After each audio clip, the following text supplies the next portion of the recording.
ओम शांति। मैं आत्मा निश्चित विजयी आत्मा हूँ।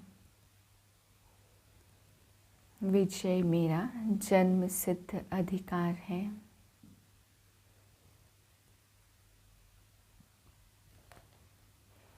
तेईस 12/2022 के महावाक्य हैं। मीठे बच्चे, दूर देश से बाप आए हैं धर्म और राज्य दोनों की स्थापना करने। जब देवता धर्म है तो राजाई भी देवताओं की है, दूसरा धर्म व राज्य नहीं। प्रश्न है, सतयुग में सब पुण्य आत्माएं हैं, कोई पापात्मा नहीं, उसकी निशानी क्या है? उत्तर है, वहाँ कोई कर्म भोग बीमारी आदि होती नहीं है। यहाँ बीमारियाँ आदि सिद्ध करती हैं कि आत्माएं पापों की सजा कर्म भोग के रूप में भोग रही हैं, जिससे ही पास्ट का हिसाब किताब कहा जाता। प्रश्न है दूसरा, यज्ञ बाप के किस इशारे को दूरादेशी बच्चे ही समझ सकते हैं?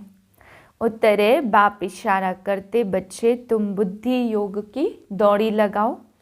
यहाँ बैठे बाप को याद करो। प्यार से याद करेंगे तो तुम बाप के गले का हार बन जाएंगे। तुम्हारे प्रेम के आंसू माला का दाना बन जाते हैं। गीत है, आखिर वह दिन आया आज। ओम शांति। बच्चों ने गीत सुना, गीत का अर्थ समझा। भारत तो बहुत बड़ा है, सारे भारत को नहीं पढ़ाया जा सकता। यह तो पढ़ाई है, कॉलेज खुलते जाएंगे।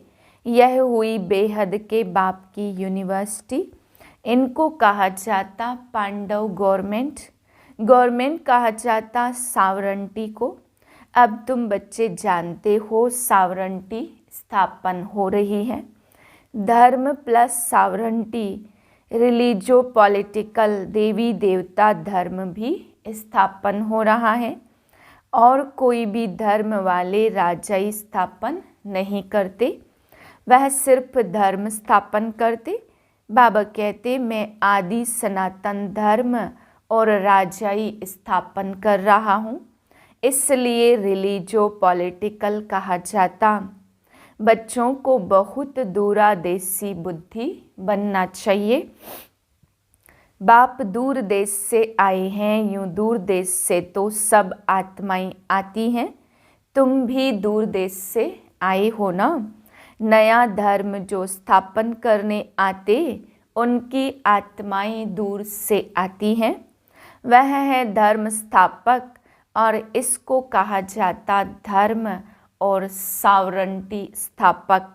भारत में सावरंटी थी, महाराजा महारानी थे, महाराजा श्री नारायण और महारानी श्री लक्ष्मी।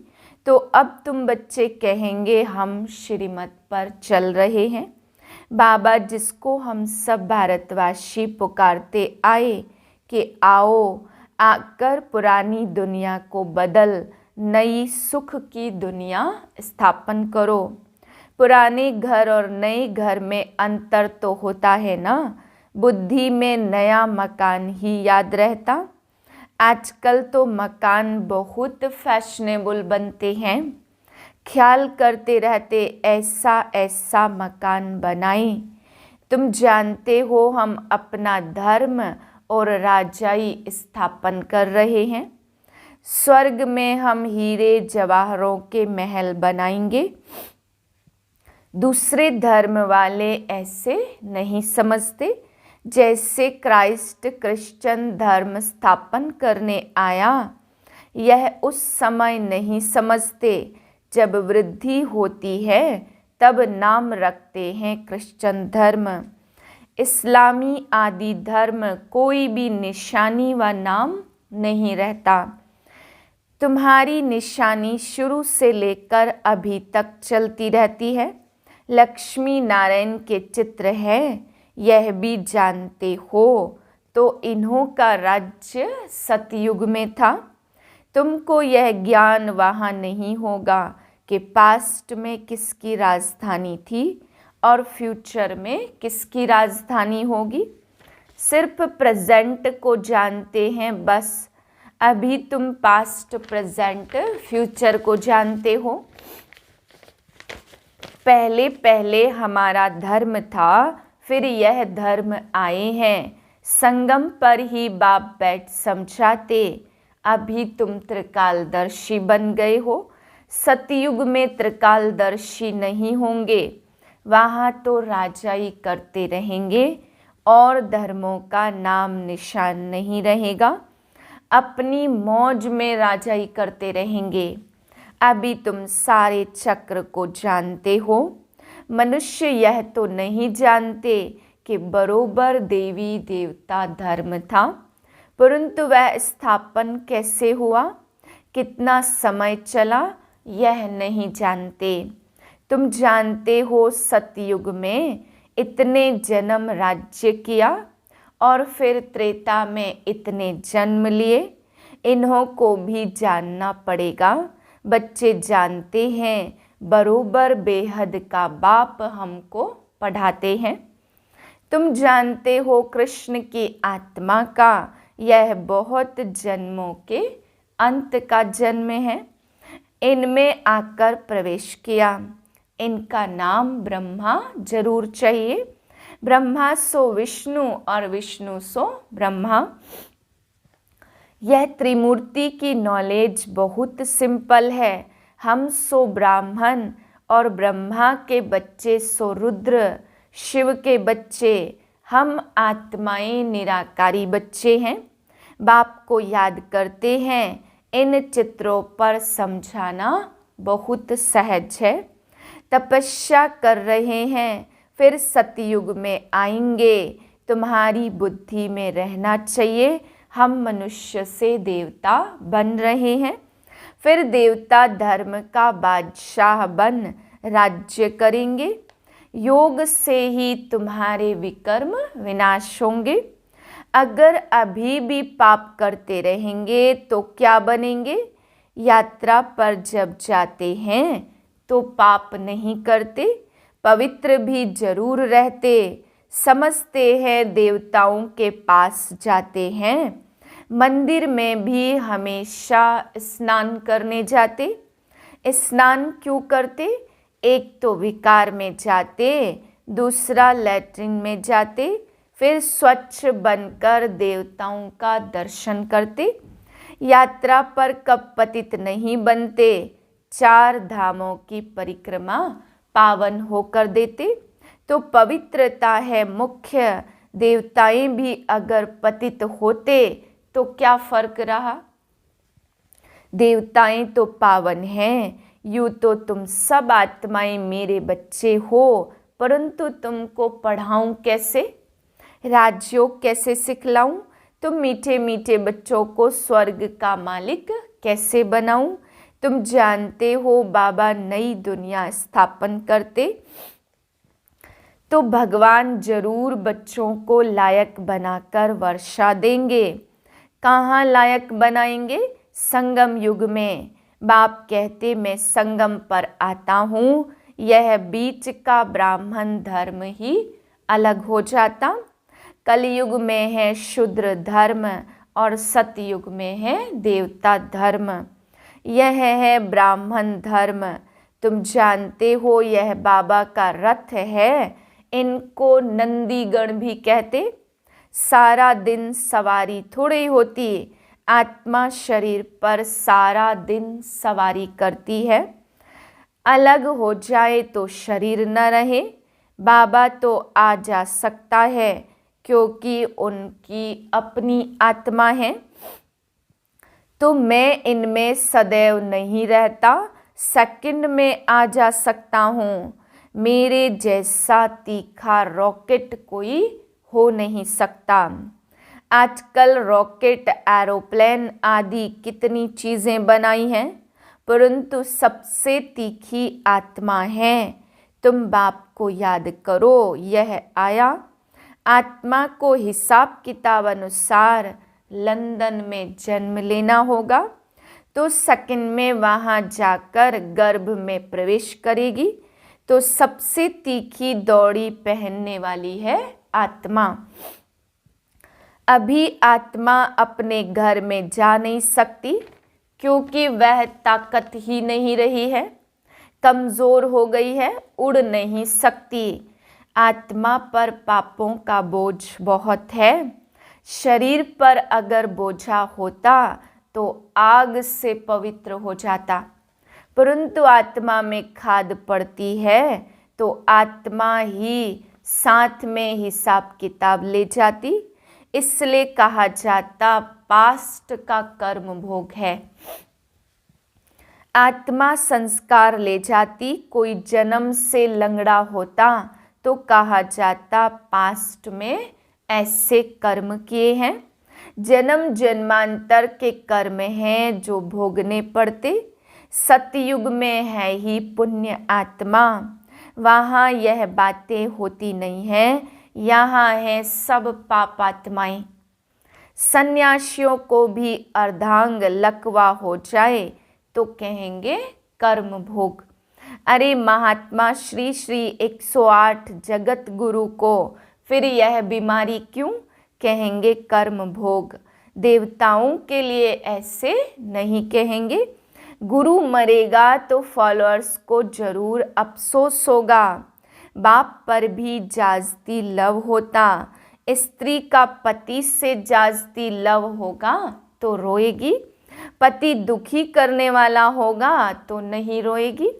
मोह नहीं होगा तो समझेगी भावी। तुम्हारा भी बाप के साथ बहुत लव है, पिछाड़ी में बाबा चला जाएगा। तुम कहेंगे ओहो बाबा चला गया, जिसने इतना सुख दिया। पिछाड़ी में बहुत रहते हैं, बाप से बहुत लव रहता। तुम कहेंगे बाबा हमको राजाई देकर चला गया। प्रेम के आंसू आएंगे, दुख के नहीं। यहाँ भी बच्चे बहुत समय के बाद आकर बाप से मिलते हैं तो प्रेम के आंसू आते। यह प्रेम के आंसू फिर माला का दाना बन जाते। हमारा पुरुषार्थ ही है हम बाबा के गले का हार बने। बाबा का फरमान है याद की यात्रा करते रहो। जैसे दौड़ाया जाता फलाने स्थान को हाथ लगा कर आओ, फिर नंबरवार होता। यहाँ भी जितना बाबा को जाजती याद करेंगे, जो पहले दौड़ी लगा कर जाएंगे वही फिर पहले स्वर्ग में लौट आकर राज्य करेंगे। तुम सब आत्माएं बुद्धि के योग से दौड़ रही हो, यहाँ बैठे हुए वहाँ दौड़ रही हो। हम शिव बाबा के बच्चे हैं। बाबा इशारा करते मुझे याद करो, दूरा देसी बनो। अब यह पराया देश विनाश हो जाएगा। इस समय तुम रावण के देश में हो, यह धरनी रावण की है। फिर तुम बेहद के बाप की धरनी पर आएंगे। यह सब बातें तुम बच्चे ही जानते हो, इसलिए तुम प्रश्न पूछते हो, कोई नहीं बता सकेगा। अगर कहे आत्मा का फादर गॉड फादर है, अच्छा तुमको उनसे क्या वर्षा मिलना चाहिए। यह है पतित दुनिया। बाप ने पतित दुनिया तो नहीं रची है। कोई को भी समझाना बहुत सहज है। चित्र दिखाना पड़े, त्रिमूर्ति का चित्र कितना अच्छा। ऐसा कायदे अनुसार त्रिमूर्ति का चित्र कहाँ भी है नहीं। ब्रह्मा को दाढ़ी दिखाते, विष्णु और शंकर को नहीं दिखाते। उनको समझाते हैं ब्रह्मा तो प्रजापिता है, कोई ने कैसे तो कोई ने फिर कैसे बनाया। अभी तुम बच्चों की बुद्धि में यह सब बातें हैं और कोई की बुद्धि में नहीं आता। जैसे बावरे हैं, रावण को क्यों जलाते, कुछ भी पता नहीं है। रावण है कौन और कब से आया, कह देते अनादि काल से जलाते हैं। तुम समझते हो यह आधा कल्प का दुश्मन है। दुनिया में अनेक मतें हैं, जिसने जो समझाया वह नाम रख दिया। कोई ने महावीर नाम डाल दिया, अब महावीर तो हनुमान को दिखाते। यहाँ आदिदेव महावीर नाम क्यों रखा? मंदिर में महावीर और महावीरनी और तुम बच्चे बैठे हो। उन्होंने माया पर जीत पाई है, इसलिए महावीर कहा जाता। तुम भी अनायास ही अपनी जगह पर आकर बैठे। वह तुम्हारा यादगार है। वह है जड़, फिर भी चित्र जरूर लगाना पड़े, जब तक चैतन्य के पास आकर समझे। देलवाड़ा मंदिर का राज बहुत अच्छा समझा सकते हो।